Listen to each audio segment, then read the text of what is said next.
Hey guys, welcome to my humble backyard here. This is my paver patio that I did a video on about, well, 3-4 years ago. A lot of questions about that patio and how we did it, or how they did it. Well, we live here in Florida. I'm gonna answer some of those questions here in a minute. Right behind the camera, you're gonna see, yes, they've already started work. This paver patio is underway. I'm gonna show you some of the struggles that we had because of the tight workspace, and then the result is stunning, guys. It really is. It made our outdoor livable space just that much better. So without further ado, let's dive right in. Come on. Okay, so we have oaks, and this is the existing paver patio. My goodness. Oh man, my fence is gone. It's a sad day for sure. But it's gonna be good because we're gonna extend out the pavers into this area. This will all be so much better looking once this is all finished. So looking forward to this. It's gonna be awesome. And so with such a tight space and using heavy equipment, this job was pretty unique in terms of how they had to do it. It wasn't like they could just lay all the paver base down and then lay all the pavers down. They had to do it in sections. You're going to see more of that here in a little bit, but it's been pretty awesome to see them do this process. So interesting thing about these jobs, I mean, when they get here, they kind of have a pretty big presence in the neighborhood, as you see. But these jobs don't take that long. They're probably going to take a day. So hopefully everything goes according to plan. Looking forward to this. Pretty sad to see this thing go, but at least it's immortalized in a video, right? This all is going to change. Guess what? Even all the way down here, that's going to be paved up. It's going to be really nice. So the first section is prepped and ready. They're going to compact it and start laying pavers. And I'm going to answer a couple questions, so check this out. Okay, quick disclaimer here. I'm going to answer a few questions about the previous build, and hopefully that answers the questions about this one. We're in Jacksonville, Florida, okay, Northeast Florida. We don't have to worry about a frost line, so we don't have to prep the ground like you would in a climate that deals with freezing temperatures. Secondly, a lot of people ask about where's the layer of sand or even weed prep or underneath these pavers. That's not necessary, okay? Weeds are not gonna get through this. If you have pavers, you know that the only weeds that come through don't come through at all. They're just on the surface. They go in little cracks and they grow after a couple of years. And those are pretty easy to deal with. So you don't need to worry about weed prep. You don't necessarily need to worry about a bunch of layers when you're here in the South. That's just the way it is. Cost of pavers, that's a big question too. Well, that just depends. If you have 100 cubes or 100 pallets, you might be paying $5.50, $6 a square foot. If you only got one pallet and you need to hire someone to do it, well, you might be paying about $10 a square foot because, or even higher, because the job is small. It needs to be worth someone's time. These guys are experts. I'm going to let you guys see what they did. Thanks for joining me. Let's dive in again. So with the layer of base done and compacted, it's now time to start laying the pavers. These pavers are 3 different sizes. You got a 6x4, a 6x6, and a 6x9. They all kind of fit in together. They lock in together pretty well. And you want to lay them in a random pattern. You don't want to repeat them too often. You can in some, you can in others, but the random pattern is really what makes them look great. All right, so here's that stake. This is gonna all become pretty clear here very soon, but we've got a little amount of dirt here. I say little because it's about 2 loads. We got to get rid of that, and we need more paper base. But this is kind of interesting, and there's a backstory about that, and I'll tell you about it now. So here goes the backstory. As you see some of my CCTV footage of new base being delivered, that stake represents where the well comes into the house, and the well cap is for the main shutoff for the water to go to the pump house. That's all it is. Now I'm going to show you a master of work. This guy has been doing this for a long time, and this is the speed that he just works. It's his company, he owns it. And quite frankly, I would do this no justice if I used the speed up function on the camera. It's pretty amazing to see all these pavers go down in a matter of about 1 day. Pretty awesome.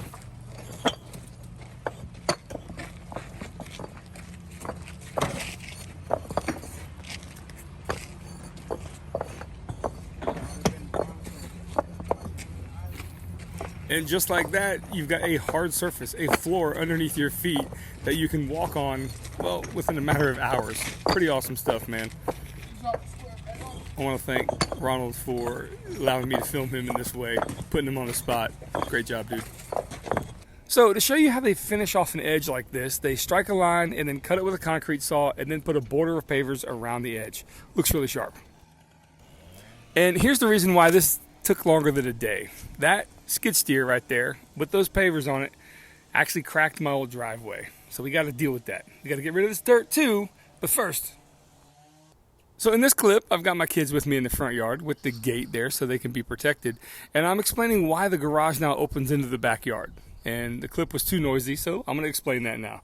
Okay, so bear with me. Let me give you a little personal detail about why this garage door opens into the backyard. You probably guessed it if you've been a fan of the channel. For the same reason that we have a black fence that is see-through, of course, but it is protected. 6 foot tall around the entire front of the property as well. It's been kind of a roller coaster making sure that this house, if any child escapes this house, they're still in the property.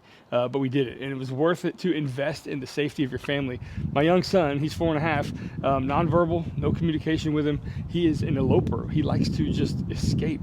And it's happened a few times, just inadvertently, from a door being left open, from a cat running through the laser at the bottom, opening it back up, and then him being able to get out. It's just been horrifying knowing that there could just be one little ounce of negligence or one little accident and he's gone, right? It's a scary situation. So we're preventing that, and that's why this now is in the back of the property. So whenever he gets out, he's still in the property. It's a fail-safe. It's definitely worth to invest in your children if you have them, especially when they have the needs such as him. So that's why we did it. All right, so once the pavers are done and laid, they're gonna take a layer of play sand, just standard clean sand, and brush this into the cracks and crevices with a little bit of water as well. They're then gonna come over and they're gonna pound this down with the leveler as well. But let me show you this interesting thing that we had to deal with. This is where I get water from. Here's my well and the well cap. You can see there we need access to this 90-degree shutoff valve. So what they did was they used pavers and they made a meter box, essentially, putting everything kind of in place. Of course, back to laying pavers again. Pretty awesome how they're able just to coordinate all of this. We finally got rid of the dirt. We got the paver base down, and now it's time to just finish this job up, hopefully. But you can see there in the background, he's still working on that meter box. And I'm going to give you some more details about that here in just a second. So essentially, it's been concreted in. All the pavers have been taken out from around it. And now we still have access to the 90-degree shutoff. We're going to have to dig out some more of that dirt. That's not a problem, though. And then we're going to kind of lay, I say we, but it's him. He's the one doing all this. And so he lays in the pavers, making sure everything's all nice and flush. And I'm thinking, what's the next step? Well, you see there, they took a concrete saw and they cut a little finger hold into one of those larger pavers that they had on site. And everything looks like it's going to fit together pretty nice. A couple more cuts on the edge to kind of make sure we got the strips we need to go into the little small area. We're going to pull everything apart here, put down a layer of really thin concrete just to kind of lock everything in place, almost like a thin set. And when that's all said and done, to the untrained eye, you'll never know that this meter box was hidden in this spot. Clean it all up and put the one paver in that has the finger hold, and there you go. Awesome. Now we're going to follow a line here that we made with, I say we again, that they made with a PVC pipe, just to kind of follow that curve around. Cut that curve and then place a border of pavers around. It's going to look so great. And here's the watering in process I told you about earlier. There's nothing much we can do about these leaves. This oak we have above our heads is just probably putting 2 to 3 big, large bags of leaves down every day. And it's getting late, and we had to actually take a piece of the driveway out. Oh, Lord. It's actually too late. I think we're going to have to finish this in the morning. Yeah, for sure. Now, usually jobs like this happen in one day for these guys, but it's getting a little bit too late. We had a couple of different snafus, and we're going to continue this in the morning, so let's do it. We had some of the driveway crack, and that's what we got to do.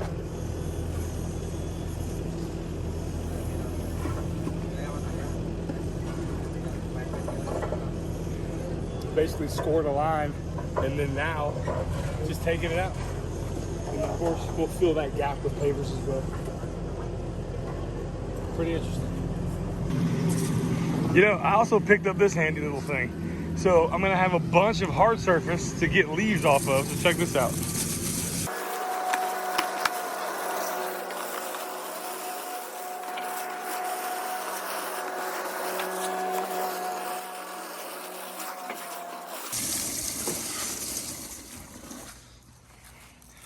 Is that a sock? Oh, kids. But yeah, pretty nice. So this product is actually available, called the Quick Can, made of plastic, but I made one out of wood. This is 1/8" plywood that I use to just form a temporary trash can, and I use it to bag leaves. It's super handy. So while I'm bagging leaves, these guys are unloading pallets of pavers to go ahead and fix the spot where the driveway had cracked. Pretty awesome how everything just coordinates. And we're gonna finish this thing up before noon.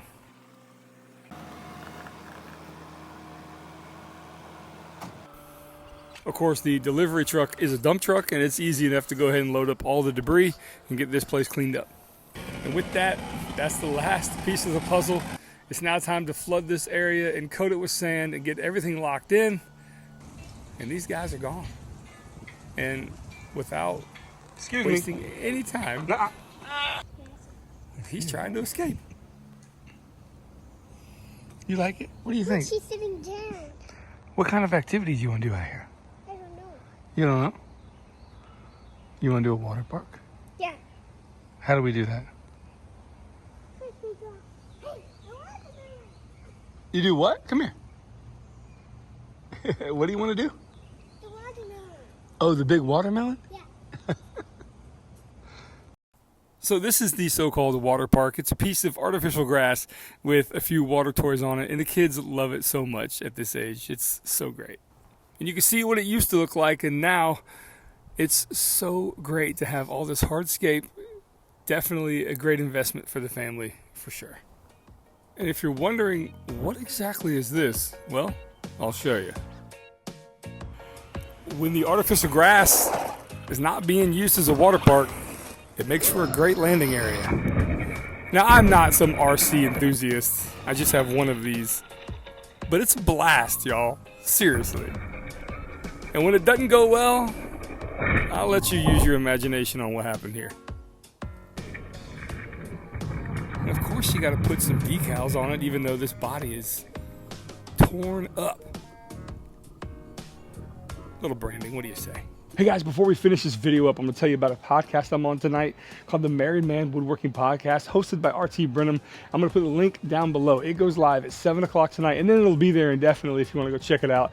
But he's a good guy, man, giving insight into the woodworking community from kind of the eyes of us, the married men, have kids, trying to balance this all together. It's a pretty cool little show, and I'm honored to be on it. So check it out down below, and let's finish this thing up. Now, I know this isn't for everyone, okay? You get it. My garage door opens into the backyard now. You know the deal there, okay? It's really to protect the kids because they have a tendency to get out, and there's not much communication with them yet, so, you know, I'm happy to do it for them. Now, I could have done this and left it all just, you know, nasty grass because we don't have irrigation here. But I figured it was worth the time and investment to go ahead and do this to the backyard because it just adds that much more living space to our outdoor lives, which is fantastic. And I do want to let you guys know that this is going to be outfitted with probably projects that I'm going to be doing, so stay tuned for that. So subscribe if you're not already. Hope you enjoy this process of, you know, Pavers Part 2. And I know it's a bit excessive, or at least it seems like it because of this wide angle lens, but I hope you guys enjoyed it. So other than that, that's all I got. Thanks for joining me, guys. I really appreciate it. All the links down below for everything we do to help us out. I've got an online store. I sell products. I even have a Patreon. I don't really announce that very often, but it's down there as well. And I think I got some pretty cool tiered rewards as well. So that's all I got for you. Take care. I'll see you on the next video.